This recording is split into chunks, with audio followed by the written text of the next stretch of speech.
right? There's no families in Silicon Valley who have babies with mobiles and tablets at the table.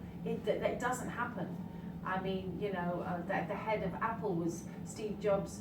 Or no, it's the other. Steve Jobs here was very clear that he never gave an iPad to his kids, right? But now that is surely the only product that we buy that the seller would not give to their own family. I mean, if you go to an Apple store and your kid grabs the apple and takes a bite, and then the owner's kid grabs the apple, he says, don't eat that. You're going to eat the rest of it. You're going to say, don't buy from here. So why are we doing it? I think, you know, it's horrible what that new technology is able to do, and it's brilliant as well for us to communicate. But is there a way that? Sorry, I've got a question coming in. Okay. One of the things that I was also very struck about, in addition to this, I think it's about, again, not so much the Muslim, non-Muslim divide, but the cultures that we live in. And there's a sort of silent character in your story, which is kind of alcohol, the culture around alcohol, and then also sexualization of women in particular.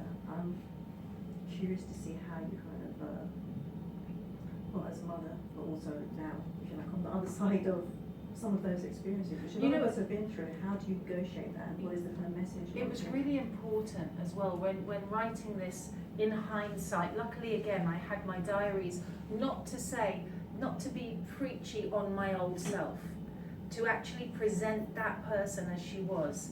I didn't spend every day unhappy going, where is my spirituality? I was having the time of my life at that time because it was what I knew. Going to bars, flirting, you know, feeling like a superstar, you know, that kind of power feeling, you know, getting all that male attention.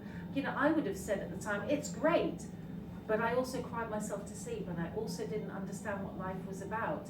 And I also threw up every week, you know, after drinking too much. And I also got myself into positions where, seriously, I remember at 4 o'clock in the morning, you know, on the street looking for a taxi, and the man who'd taken me out of the club, who was with the Royal Shakespeare Company, he looked at me and he said, why are you doing this? You're a nice person.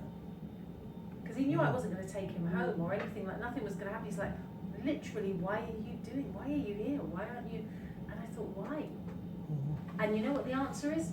Why not? Why not? Why shouldn't I do this?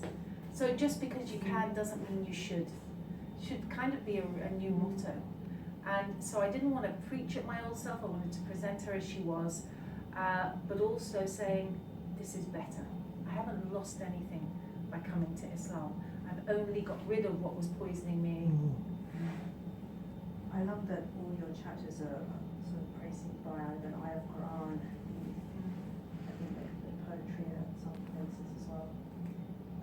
How did you go about choosing those? Was it just sort of spontaneous, or did you sit down and think really hard about what fits? Nice question.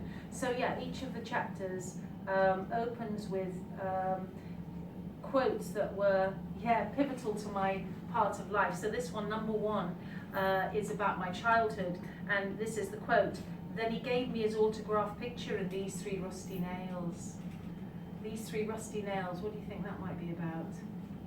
That's by Roger McGuff. Roger McGuff was one of the beat poets from Liverpool, and my dad knew him, and we used to have this, you know, wonderful old scratched record of poetry, and this one was about Jesus, as if Jesus was a beggar on the streets. What would happen if somebody opened the door and said, oh, there's this dirty man and he looks dead like he's from the Middle East, and he's asked for a cup of water, so but I gave him vinegar, and you know, gave me these 3 rusty nails, and it just, so I chose them because they meant something to the person at that time. I also quote Spiritualized, who was a pop band who I remember sitting in the Albert Hall, and they opened this amazing album with the lines, ladies and gentlemen, we are floating in space. I